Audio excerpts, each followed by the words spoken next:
창세기 13장 1절로 18절 말씀 함께 읽겠습니다.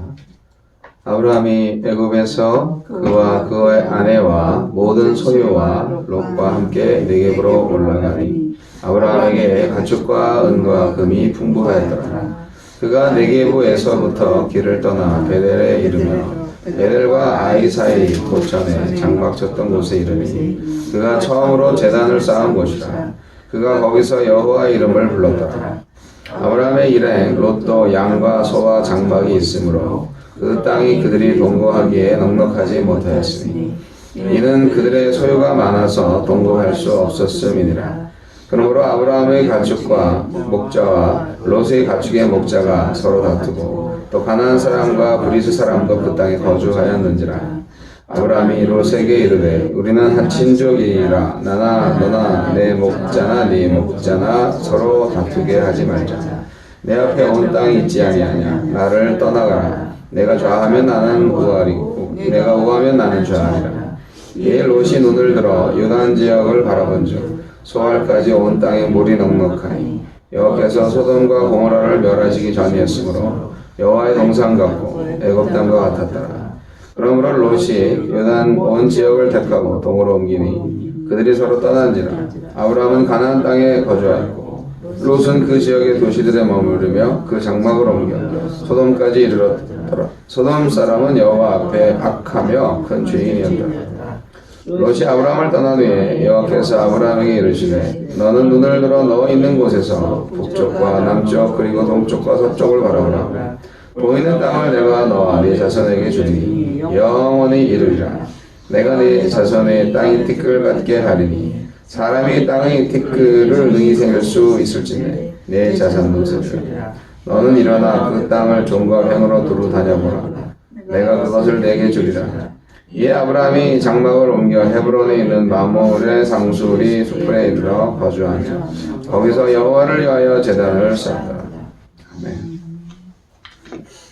욕망의 눈이냐 믿음의 눈이냐 오늘 말씀입니다. 이제 애굽에서 탈출했네요, 아브라함이. 그래서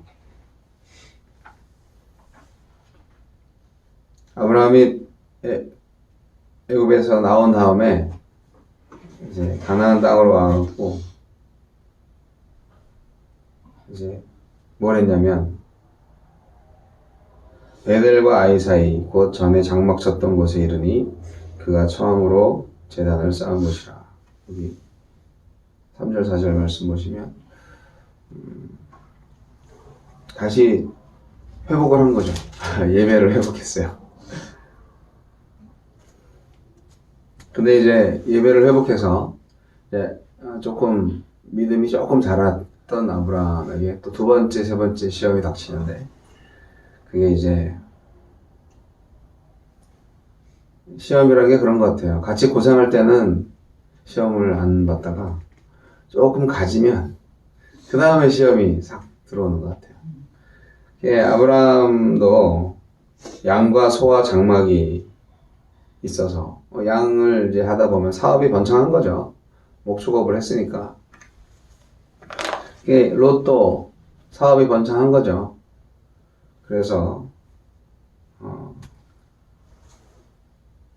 더 이상 좀 더 큰 땅으로 가야 되는 아브라함의 가축의 목자와 롯의 가축의 목자가 서로 다퉜다. 가나안 사람과 브리스 사람도 그 땅에 거주했다. 이걸 보면 이게 세상 사람들 앞에서 교인들이 열심히 싸우는구나. 자기 밥그릇 때문에. 참 부끄럽죠. 그러한 현상이 고대 사회 아브라함의 시대에도 있었다는 사실. 그래서 아브라함이 이제 결단을 합니다. 헤어져야 되겠다. 그래서 어떻게 헤어지냐? 근데 이제 지금 아브라함은 아직 아들이 없어요. 롯은 조카예요. 아들 같겠죠. 그러니까 헤어지기 싫었을 거예요. 내가 보호해줘야 되는데. 가족이 중요하죠. 그런데 결단을 합니다. 네가 원하는 곳으로 가라. 위대한 결단입니다. 이 위대한 결단의 시작이 이제 맨 처음 갈대아 우르를 떠나서 하란으로 갔다가 하란에서 이제 또 가나안으로 가는 아브라함의 그 순종의 결단과 좀 비슷합니다. 떠나 보내야 하는 이 결단. 여러분, 하나님의 사람들한테 요구가 되는 것은 무엇을 소유하느냐가 아니고요. 어떤 존재가 되느냐라고 저는 생각을 합니다. 물질적인 거를 너무 좀 어떤 물질적인 것에 너무 집착하는 그런 경향이 있는 분들이 있어요. 예를 들어서 교회 부흥을 얘기한다 할 때, 아유, 우리가 뭐 몇 년 이렇게 모였는데 하나님 축복을 주셔가지고 땅을 구입하고 예배당을 건축하고 그랬어. 그런 간증 많이 들어보셨을 텐데,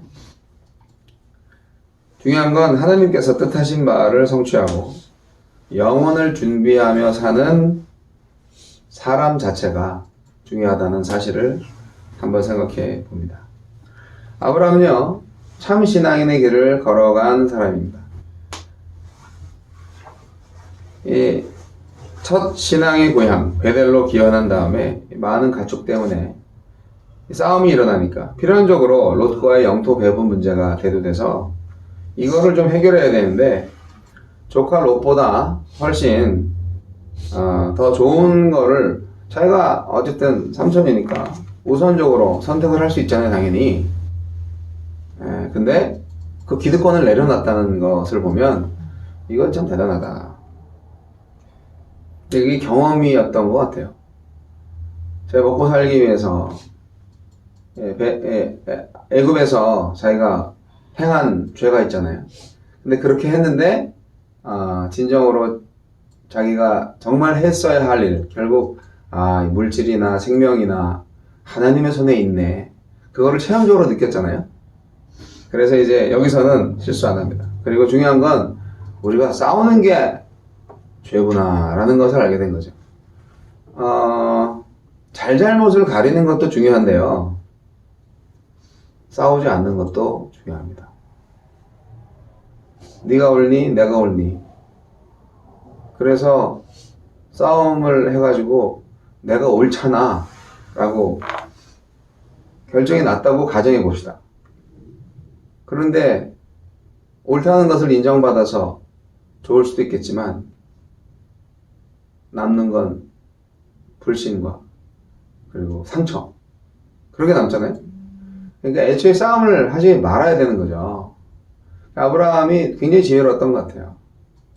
그래서 이 하나님께로부터 주는 기업에 대한 소망이 아브라함한테 있었다고 저는 믿습니다. 그래서 이 물질의 문제 하나님의 손에 있다. 그러니까 중요한 건 우리 가족이 안 싸우는 거다. 불화로 인한 손해가 더 막심했어요. 생각해 보세요. 일단 하나님을 믿는 사람들이잖아요. 뭐 롯과 아브라함이 싸운 게 아니에요. 롯의 목자와 아브라함의 목자들이, 일꾼들이 싸웠어요. 일꾼들이. 그러니까 이게 뭐 직접적인 건 아니지만 그래도 이게 하나님의 가족들이라고 생각할 수 있잖아요. 결국 하나님의 영광이 가려지는 일이에요, 우리가 서로 싸우면. 그리고 이렇게 싸움박질하면 주변에서 우리가 단합이 안 되어 있으니까 원주민들의 약탈이 있을 수가 있고요. 왜냐면 거기 가나안 거민들이 살고 있고, 쟤네들 싸움하고 있는데 우리가 슬쩍 가서 뺏어오자, 그럴 수 있어요. 그리고 결국은 이제 목자들끼리의 싸움이 가족한테도 전염될 수 있죠. 자기네 가축 목자들은 자기 편이고요, 뭐 내 목자는 또 내가 챙겨줘야 되잖아요. 내 직원들을 내가 챙겨야지 누가 챙겨. 그러니까 이건 안 되겠다. 그래서 이 결단을 한 거죠. 여러분은 어떤 결단을 하시는지, 이런 일이 닥쳤을 때. 그래서 롯은요, 결국 이제 아브라함이 선택을 하라고 하니까 결국은 아주 눈에 보이는 좋은 거를 택해서 가버렸어요. 근데 그게 정말 좋은 것이 아니잖아요. 근데 롯은 참 좋아 보였어요. 우리가 정말 하나님의 길을 선택하는 데 있어서 중요한 건 내가 무엇을 소유한다, 내가 어디로 가는가, 뭐 이런 것도 중요하지만 내가 하나님 앞에서 어떤 존재가 되는가, 이게 참 중요하다 생각이 들었습니다. 그래서 아브라함은 뭐 오늘 말씀 보니까 하나님께서 이제 드디어 아브라함의 믿음을 인정해 주시는 그러한 모습, 그러한 결과를 보게 됩니다. 위로하는 거죠. 믿음으로 조카 롯에게 좋은 거주지를 양보한 아브라함한테 하나님께서 위로합니다. 그리고 재차 복의 약속을 해주시는 장면. 저는 이 장면이 참 감동스럽습니다. 여러분, 우리가요, 이웃을 위해서 모든 것을 포기하면 포기한 것 이상으로 우리를 채워주실 겁니다. 이것은 의를 위해서 믿음으로 살아가는 모든 사람들한테 주시는 하나님의 공평한 보응이라고 생각합니다. 롯한테는 풍요로운 땅을 양보하고 척박한 광야로 나간 아브라함한테 똑같죠. 불확실한 미래, 씁쓸한 많이 남아있죠. 그런데 드디어 하나님이 아브라함을 기억하시고 다가오셔서 재차 가나안 땅과 후손에 대해서 하나님이 좀 짓궂지 않으세요? 하나님 농담도 참 광하시네. 내 자손이 땅에 티끌 같게 하리니 사람의 땅에 티끌을 능히 셀 수 있을진데 뭔 말이래 이게. 티끌 어떻게 세요?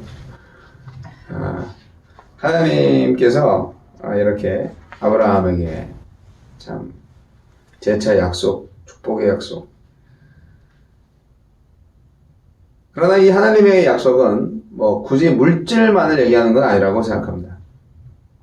근데 물질적인 것을 또 간과하지는 않으셨습니다. 뭐 롯보다 훨씬 더 큰 동서남북을 헤아려 봐. 네가 가는 바라보는 거 다 줄게. 이렇게 딱 약속을 해주시는데 비교도 안 되는 복이잖아요. 근데 이게 결국 우리가 어떻게 마음을 쓰느냐. 그건 하나님의 성품이죠. 하나님 마음을 아브라함이 가진 거예요. 싸움을 막았고 중단시켰고 하나님의 영광을 가르지 않으려고 했고 그리고 나의 기득권을 양보했어요. 이것이 이제 희생과 사랑, 바로 하나님의 영광을 구하는 바로 이 평화를 추구하는 믿음의 행위가 하나님 마음에 쏙 들었던 거죠. 그래서 세상 것 포기하고 하나님께 또 이웃을 위해서 눈물을 감수하는 아브라함에게 드디어 하나님이 위로해 주신다. 이게 바로 신앙인들이 동일하게 누릴 수 있는 복이 아닌가 생각을 합니다. 지금 당장은 현실적으로 볼 때 너무 암담하고 내가 너무 손해보는 것 같고 가족끼리지만 너무한 거 아니야? 뭐 그렇게 될 수도 있는 그런 상황이 될 수도 있지만 오늘 본문 말씀의 교훈을 통해서 우리가 그런 일을 감당할 때 아브라함처럼 결단할 수 있기를 바랍니다. 그래서 일단 싸움은 안 좋은 거예요. 그리고 하나님의 것을 선택할 수 있는 믿음을 가지시기 바랍니다. 아브라함의 눈이 되시겠어요? 롯의 눈이 되겠어요? 롯은 육신의 눈으로 세상을 바라봤고 아브라함은 영의 눈으로 하늘을 바라봤습니다. 하늘의 복을 사모하시는 여러분 되시기를 주의 이름으로 기원합니다. 기도하겠습니다. 하나님, 기름진 땅, 물이 솟는 땅, 푸르른 들판, 이 모든 것을 양보한 아브라함을 상상하고 바라봅니다. 풍성한 소유보다는 평화를 추구했고 이기적인 삶이 아니라 이타적인 삶을 추구했던 아브라함.